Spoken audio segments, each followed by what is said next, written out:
আল্লাহ নবী বললেন সাবাতুন ইউদিল্লুহুমুল্লাহু ফি যিল্লিহি ইয়াওমা লা যিল্লা ইল্লা যিল্লুহু। আল্লাহ নবী বললেন কিয়ামতের ময়দানে যদি মাথার 1 মাইল উপরে সূর্যকে নামিয়ে দেওয়া হবে, সূর্যের তাপে জমিনটা পুরো লাল তামা হয়ে যাবে, মাথার গিনুগুলো টকবক টকবক করে ফুটতে থাকবে।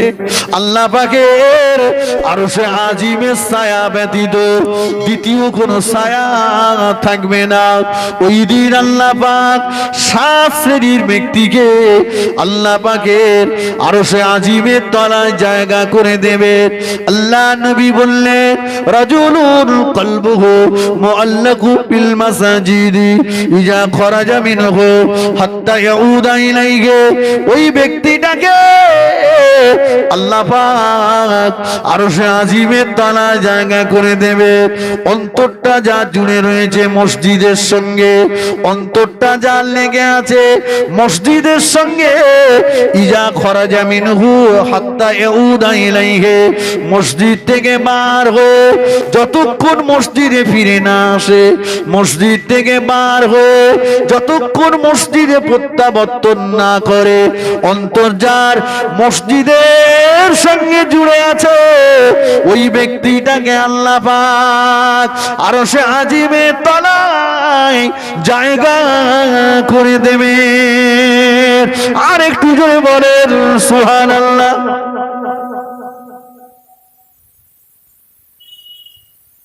এই আমার মুরব্বী বাবাজিরা শোনেন, আমি বলিনি কেতা কম্বল গোটো করলে মসজিদে এসে পড়ে থাকেন, বলেছি? রাসূল বলেছেন অন্তর যার মসজিদের সঙ্গে জুড়ে আছে, ইজা খরাজা মিনহু হাত্তা ইয়াউদা ইলাইহি, মসজিদ থেকে বার, জোহরের নামাজে গিয়েছেন, জোহরের নামাজ পড়েছেন, বেরিয়ে এসেছেন, খাওয়া দাওয়া করলেন, আরাম করছেন, বিবি বাচ্চাদের মাঝে সময় দিচ্ছেন, কিন্তু অন্তরটা রয়েছে আসরের আজান হলে আবার মসজিদে যাব। কথা বোঝা যাচ্ছে? আসরের নামাজ পড়লেন জামাতের সঙ্গে, আসরের নামাজ পড়ে বার হলেন, চা খেলেন, নাস্তা করলেন, বিবি বাচ্চা ছেলে মেয়েদের মাঝে সময় দিচ্ছেন, অন্তর রয়েছে মাগরিবের আজান হলে মসজিদে যাব। এই অন্তর যার মসজিদের সঙ্গে জুড়ে আছে ওই ব্যক্তিটাকে আল্লাহ পাক আরশে আজিমের তলায় জায়গা করে দেবেন। জোরে বলুন।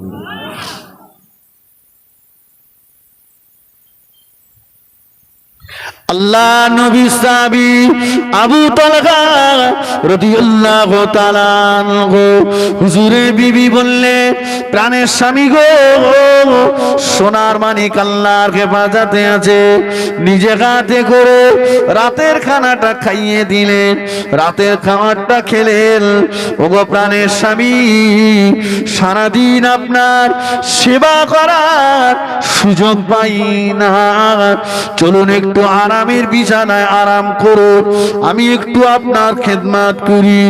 আবু তালহা রাদিয়াল্লাহু তাআলা আনহু বিছানাতে শয়ন করলেন, বালিশে মাথা রাখলেন। হুজুরে বিবি সাহেবা হুজুরের খেদমতে নিয়োজিত হয়ে গেলেন। হুজুর ঘুমিয়ে পড়লেন। হুজুরে বিবি সাহেবা হুজুরের বালিশে মাথা দিয়ে উনিও ঘুমিয়ে গেলেন।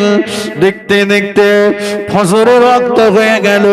বেলাল রাদিয়াল্লাহু তাআলা আনহু ফজরের আযান দিয়ে দিয়েছে। আবু তালহা রাদিয়াল্লাহু তাআলা আনহু হুজুরের ঘুম ভেঙে গেল। হুজুরের বিবি সাহেবা ঘুমটাও ভেঙে গেল। হুজুরের ঘুম ভেঙে গেল, বিবি সাহেবা ঘুমটাও ভেঙে গেল। হুজুর আমার ওযু করে তড়িঘড়ি তৈরি হয়ে নিচ্ছেন, ফজরের নামাজ জামাতের সঙ্গে আদায় করতে যাবেন। হুজুরের বিবি এসে সামনে দাঁড়িয়ে গেল। প্রাণের স্বামী গো, কোথায় যাবে?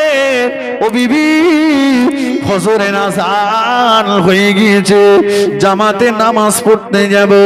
প্রাণের স্বামী, যাওয়ার আগে আমার দুটো কথার জবাবকে একটু দেবেন। বলো না বিবি, তড়িঘড়ি বলো, কি জবাব দিতে হবে? ওগো প্রাণের স্বামী, কেউ যদি কোনো জিনিস আপনার কাছে আমানত রাখে, আমানতটা তিনি যদি ফেরত চান, আপনি তাকে ফেরত দেবেন কিনা? আবু তালহা রাদিয়াল্লাহু তাআলা আনহু বললেন, ও বিবি, দয়ার নবী নূরের জামানে বলতে শুনেছি, আয়াতুল মুনাফিকি সালাসুল, মুনাফিকদের 3টে লক্ষণ, অফি রিওয়ায়াতিল আরবাতুর, অপর হাদিসে আল্লাহ নবী বলেছে মুনাফিকদের 4টে লক্ষণ।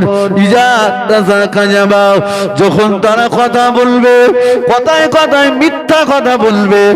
ইদা ওয়াদা খলাফা, ওয়াদা করলে ওয়াদাটা তারা খেলাফ করবে। ইদা তুমিনা খানা, তারা আমানতের মাল খেয়ানত করবে। ইদা খাসামা ফাজারা, কথায় কথায় তারা গালিগালাজ করবে। ও বিবি, আল্লাহ পাক কোরআন পাকে জানিয়েছে, বিসমিল্লাহির রহমানির রহিম, ইন্নাল মুনাফিকিনা ফিদ দারকিল আসফালি মিনান নার, মুনাফিকদের জায়গা হলো জাহান্নামের তলদেশে। ও আমার বিবি, আমানতের মাল ফেরত চাইলেই ফেরত দিতে হবে। প্রাণের স্বামী গো, ফেরত দেওয়ার পরে কি আপনার মনে কোনো কষ্ট হবে? না বিবি, যার জিনিস তাকে ফেরত দেব, দেওয়ার পরে আমার কেন কষ্ট হবে? ও আমার প্রাণের স্বামী, যদি আপনার কথাতে আপনি দাঁড়িয়ে থাকেন, চলে আসুন আমার সঙ্গে, চলে আসুন। স্বামীর হাতটা ধরে নিয়ে পাশের ঘরে নিয়ে গেলে, পাশের ঘরে নিয়ে চাদর মুড়ি দিয়ে শোয়ানো আছে, দেখিয়ে বললেন, প্রাণের স্বামী গো, ও আমার প্রাণের স্বামী, ওই যে আপনার সোনার মানিক আল্লাহর হেফাজতে আছে, সোনার মানিকের মরা মুখটা একটা বার দেখে যান, সোনার মানিকের মরা মুখটা একটা বার দেখে যান। মসজিদে নববী শরীফে যে আল্লাহ নবীর পিছনে ইক্তেদা করে জামাতে নামাজ আদায় করুন, নামাজের পরে দয়া নবীকে দাওয়াত দিয়ে আসুন। আমার নবী যেন এসে আমার সোনার মানিকে জানাজা পড়ে, আমার নবী যেন এসে সোনার মানিকে জানাজা পড়ে। দয়া নবী যদি এসে সোনার মানিকে জানাজা পড়ে, আমিও জনম দুঃখিনী মা বড় খুশি হয়ে যাব।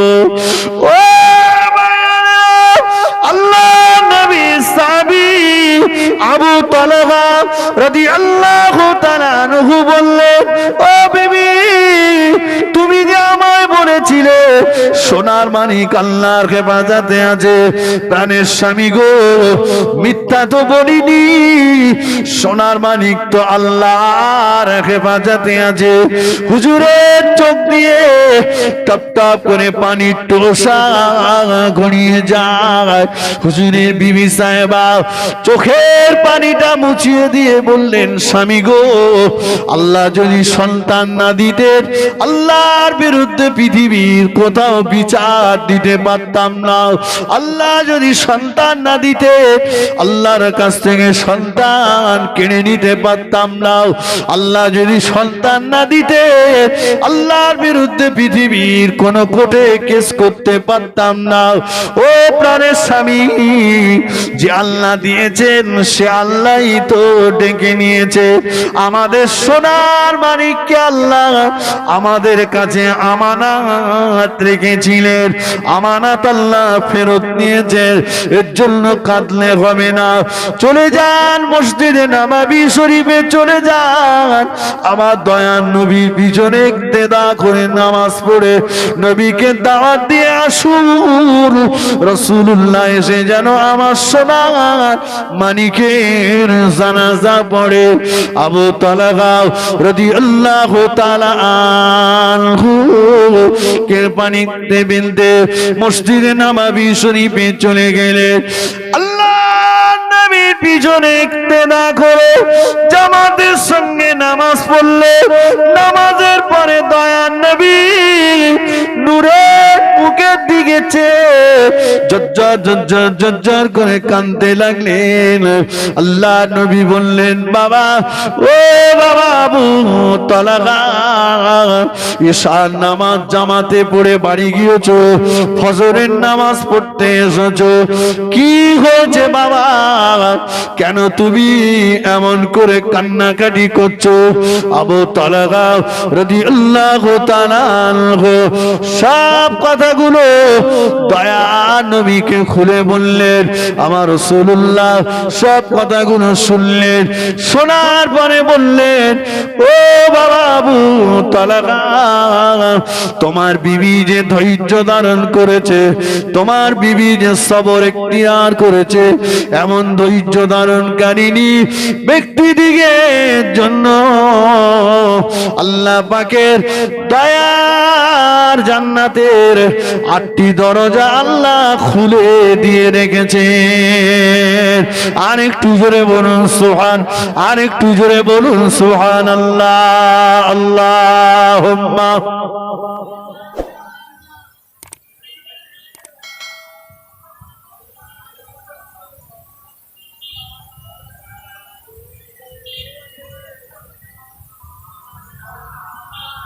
খুব মোহাব্বতে আল্লাহুম্মা।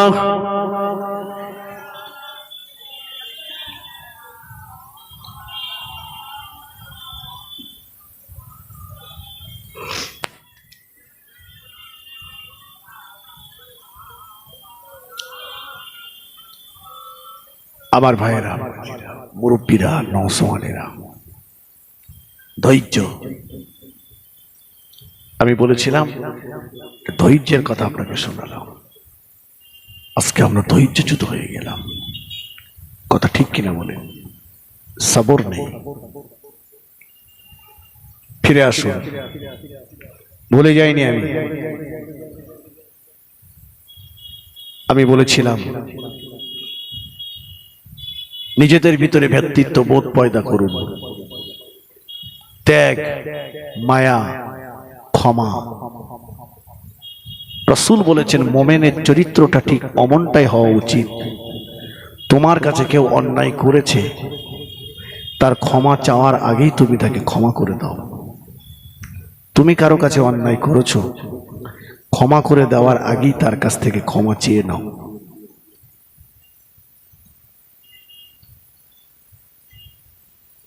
কিন্তু না, গরম চলছে, গরম। কথা বোঝেননি? কারোর টাকার গরম, কারোর লাঠির গরম, কারো বা বংশের গরম, কারো বা চামড়ার গরম, কারো বা এলমের গরম। গরম ভালো না খারাপ? কথা বলেন। পুড়িয়ে দেয়, জ্বালিয়ে দেয়, সারখার করে দেয়। গরমটা ভালো জিনিস নয়। মানুষের প্রতি দয়া করুন, ক্ষমা করুন। কতটা ক্ষতি হয়েছে। আল্লাহ রসুলের চাচা যান আমিরে হামজা রাদিয়াল্লাহু আনহুকে শহীদ করার পরে তার প্রতি যে নির্মম অত্যাচার করা হয়েছিল,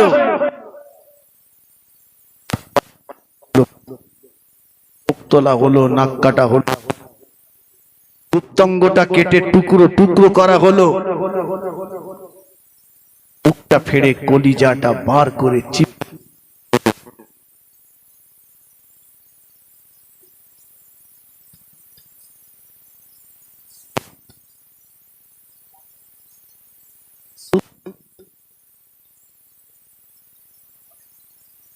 ক্ষমা করে দিয়েছে। এই গুণটা নিজেদের ভিতরে পয়দা করুন, আর মারামারি কাটাকাটি রক্তারক্তি নয়।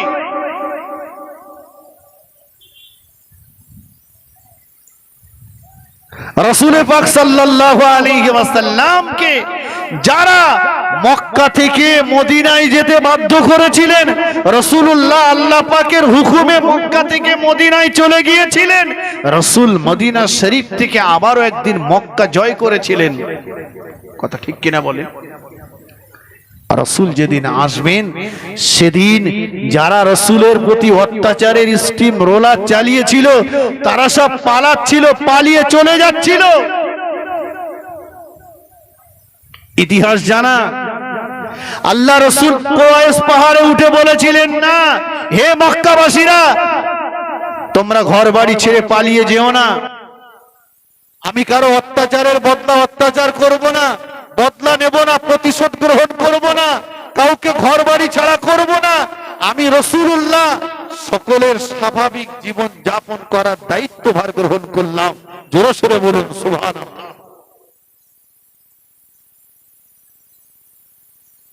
রাসূলুল্লাহর এই আদর্শটা আমাদের ভিতর করুন।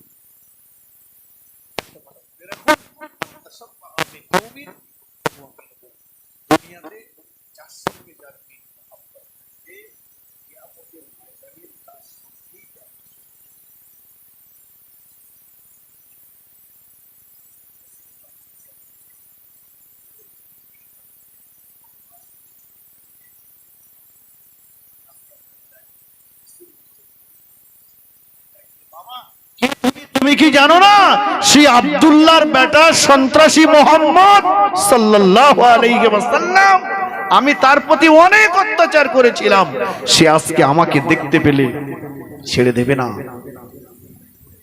আমি পালাচ্ছি, আমি আমার এই ভারী কাটুলিটা নিয়ে যেতে পারছি না। রাসূলুল্লাহ বুড়িমার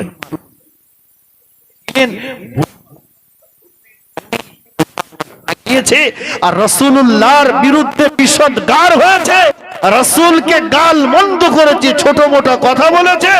রাসূল পাক সাল্লাল্লাহু আলাইহি ওয়াসাল্লাম একটি বারের জন্য তার প্রতিবাদ করে রাসূল বুড়িমাকে তার গন্তব্যস্থলে পৌঁছে দিলেন, দিয়ে বললেন, বুড়িমা এবারে আমি চলে যাচ্ছি। বুড়িমা বললেন, এত উপকার আমায় করলে বাবা, যাওয়ার সময় পরিচয়টা বলো। রাসূল পরিচয় দিতে চাইছিলেন না, না না, রাসূল পরিচয় দিতে চাইছিলেন না, কিন্তু রাসূলুল্লাহকে বাধ্য করালো পরিচয় দিতে।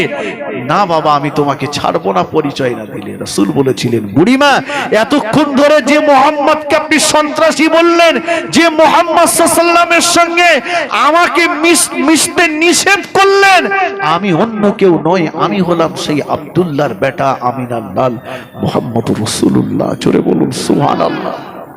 বুড়িমা হাতটা ধরে বলল, বাবা শুনেছি তোমাকে দেখিনি কোনদিন, মিশেনি তোমার সঙ্গে কোনোদিন, আর দেরি নাই বাবা, হাত ধরে ইমানের কালেমা পড়িয়ে আমাকে তুমি মুসলমান করিয়ে দাও। জোরে বলুন, জোরে হবে না? আবু জাহালের কাজ ছিল আমার রাসূলের বিরুদ্ধে বিষদগার করা। রাসূলকে পাগল বলেছে আবু জাহাল, আর আবু জাহাল যত পাগল বলেছে, মানুষ যত নবীকে পাগল ভেবে নবীর কাছে এসেছে, তত আমার নবীর আদর্শে পাগল হয়ে ঈমান এনে কলেমা পড়ে মুসলমান হয়ে গেছে। জোরে হয়? মক্কার একজন বিখ্যাত কবি তুফাইল ইবনে আমির, তুফাইল ইবনে আমির আবু জাহালের কাছে এসেছে। আবু জাহাল বলছে, তুফাইল আমার কাছে এসেছো তো এসেছো, যেন মুহাম্মাদের কাছে যেও না, ও কিন্তু পাগল।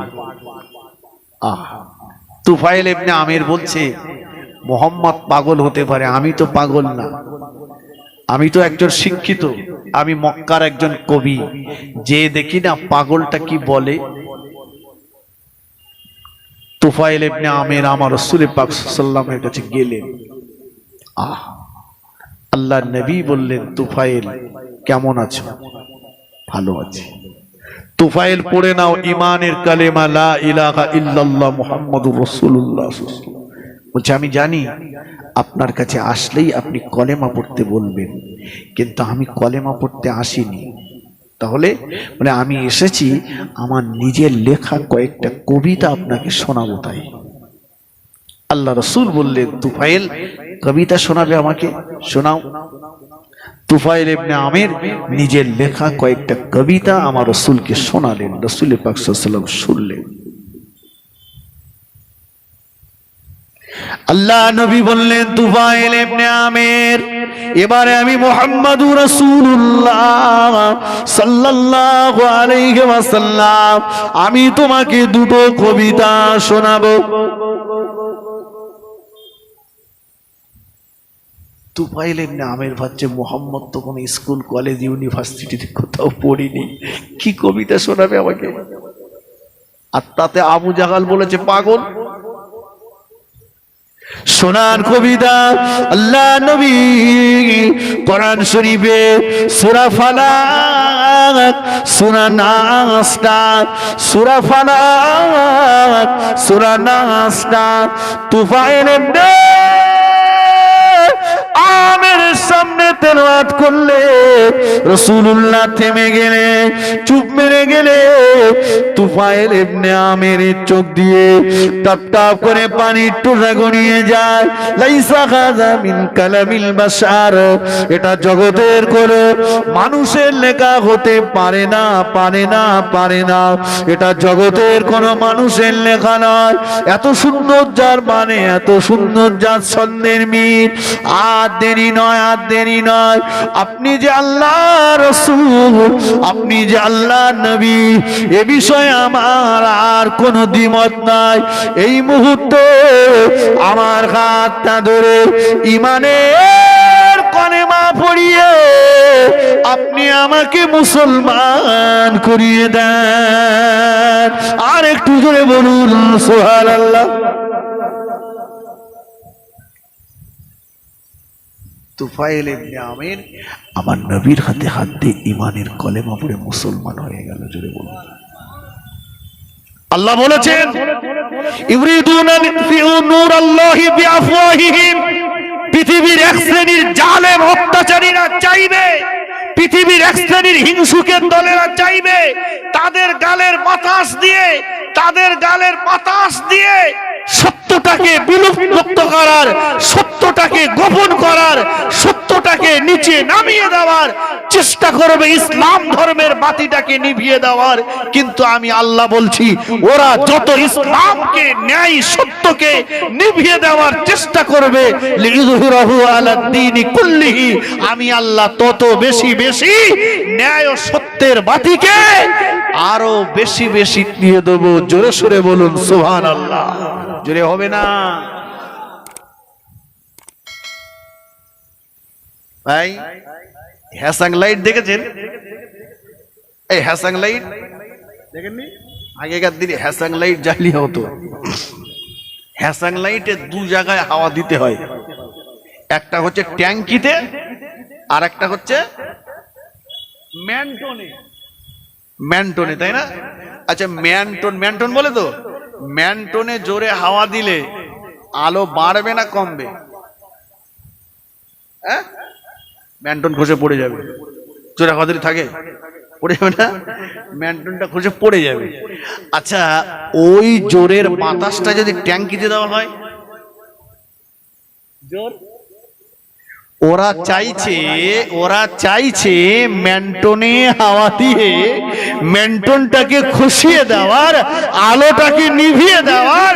আমার আল্লাহ সেই বাতাসগুলো সব ট্যাঙ্কিতে ঢুকিয়ে দিয়ে আলোর জ্যোতিকে বাড়িয়ে দিয়েছে। জোরে সোরে বলুন, আরো জোরে বলুন। ইসলামের জন্মলগ্ন থেকে ছিল, আছে, আজও আছে। আজও মুজাদ্দিদুজ জামান সর্বোপরি বলে যায়, মুজাদ্দিদুজ জামান দাদা পীর হুজুর রহমাতুল্লাহ আলাইহির রেখে যাওয়া মত পথ, আল্লাহ পাকের দয়ার জান্নাতে যাওয়ার রসপথ। ঠিক কিনা বলেন? মুজাদ্দিদুজ জামানের পথ, মুজাদ্দিদুজ জামানের সিলসিলা, আল্লাহ পাকের দয়ার জান্নাতে যাওয়ার রাজপথ। এই জান্নাতে যাওয়ার রাজপথের মাঝে অনেক ভতম পেঁচা দাঁড়িয়ে গেছে। কথা বোঝেননি? তারা গোষ্ঠী। ভাই, মুজাদ্দিদের জামানের সিলসিলার কি কোনো ক্ষতি হবে? কথা বলেন না। এটা কবুলিয়াতের সিলসিলা।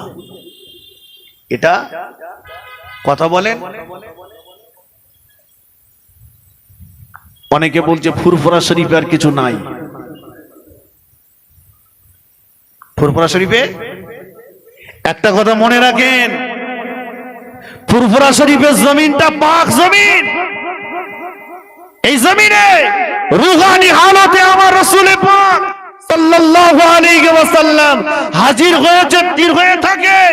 এই জমিনে গাউসুল আজম এসেছেন, এই জমিনে খাজা গরিবে নওয়াজ এসেছেন, এই জমিনে মুজাদ্দিদ আল-ফিসানি রাহমাতুল্লাহ আলাইহি এসেছেন, এই জমিনে আল্লামা রুহুল আমিন গিয়েছেন, এই জমিনে আজও হাক্কানি আল্লাহর ওলিদের আগমন ঘটে। জমিন পাক জমিন, জমিন পাক জমিন। আপনি আমি যদি ফুরফুরায় না যাই, ফুরফুরার কিছু এসে যাবে? কথা বলেন না। সব পীর সাহেব আপনার ভালো লাগবে এটা হতে পারে না। হাতের 5টা আঙ্গুল সমান নয়, ঠিক কিনা বলেন? কোন পীর সাহেব যদি আপনার মনে হয় যে ইনি, আপনার যদি মনে হয়, আপনার জ্ঞানে যদি মনে হয় ইনি ভালো না, আপনি তার কাছে যাবেন না। আমার কথা বুঝেছেন? তার কাছে যাবেন না, তাকে দাওয়াত করবেন না। কেউ কি আপনাকে বলেছে আমাকে দাওয়াত করে নিয়ে যাও? যাবেন না, গেলেন না। তবে ওটাই মাটাই দোকানে বসে বসে তার সমালোচনাটা করবেন না, গীবতটা করবেন না, গালিগালাজটা করবেন না। আমার কথা বোঝা যাচ্ছে ভাই? আমার কথা বোঝা গেছে? ভালো লাগে না, যাব না। ভালো লাগে না, যাব না। সমালোচনাটা করব না, কারণ তাদের কানেকশনটা হাই পাওয়ার। কথা বুঝেছেন?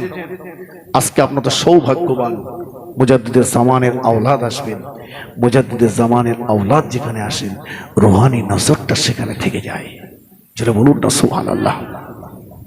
আল্লাহর ওলিরা আল্লাহ প্রদত্ত ক্ষমতায়, আল্লাহর ওলিরা হাক্কানি, আল্লাহর ওলিরা নবী রাসূলুল্লাহ আহলে সুন্নাত ওয়াল জামাতের আকীদা হলো আল্লাহ প্রদত্ত ক্ষমতায় তারা আসতে পারেন।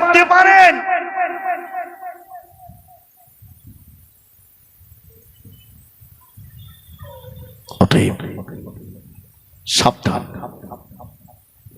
আমার ভাইরা। আমি বক্তব্য ছাড়ব।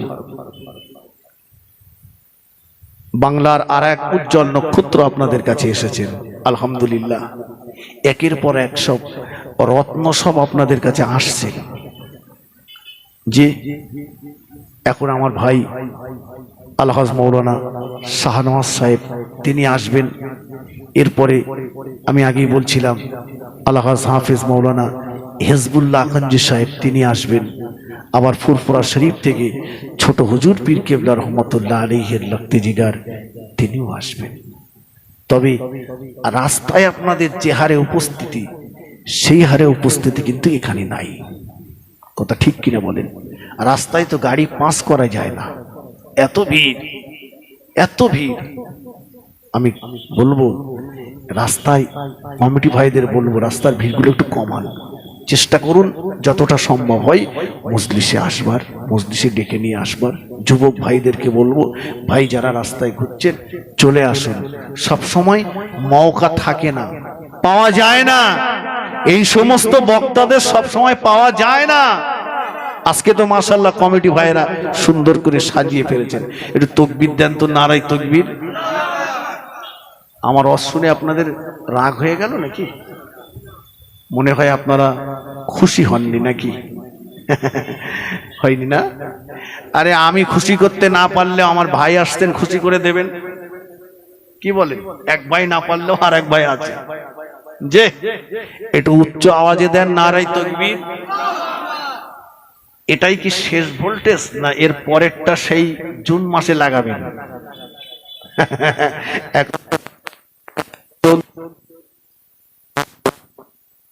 একটু মন খুলে বলেন নারায়ে তাকবীর, নারায়ে তাকবীর। সিলসিলায়ে হক মুজাদ্দিদে জামান, মুজাদ্দিদে জামানের হক সিলসিলা, নারে তাকবীর। জনাব আলহা হযরত মাওলানা শাহনওয়াজ সাহেব, জনাব আলহা হযরত মাওলানা শাহনওয়াজ সাহেব, নারে তাকবীর। আমার ভাইরা, আমি যতটুকু বলেছি বলার ভিতরে ভাষাগত ত্রুটি যদি হয়, ছোট ভাই সন্তান হিসাবে ক্ষমা করে দেবেন। সকলে আমার জন্য দোয়া করবেন। আল্লাহ পাক রব্বুল আলামিন আমাকে যেন ঈমান আমালের সঙ্গে, আমাদের সবাইকে যেন আল্লাহ ঈমান আমালের সঙ্গে আল্লাহ বাঁচিয়ে রাখেন। ঈমান আমালের সঙ্গে আল্লাহ যেন মরণ নসিব করেন। যতদিন আল্লাহ বাঁচিয়ে রাখেন, নিরাপত্তার সঙ্গে আল্লাহ যেন দ্বীন ইসলামের খেদমত করার তৌফিক দান করেন। বলুন সকলে আল্লাহুম্মা আমিন। বলুন সকলে আল্লাহুম্মা আমিন। একটু মন খুলে বলেন আল্লাহুম্মা আমিন। মুহাব্বতে দরুদ আল্লাহুম্মা সাল্লি আলা।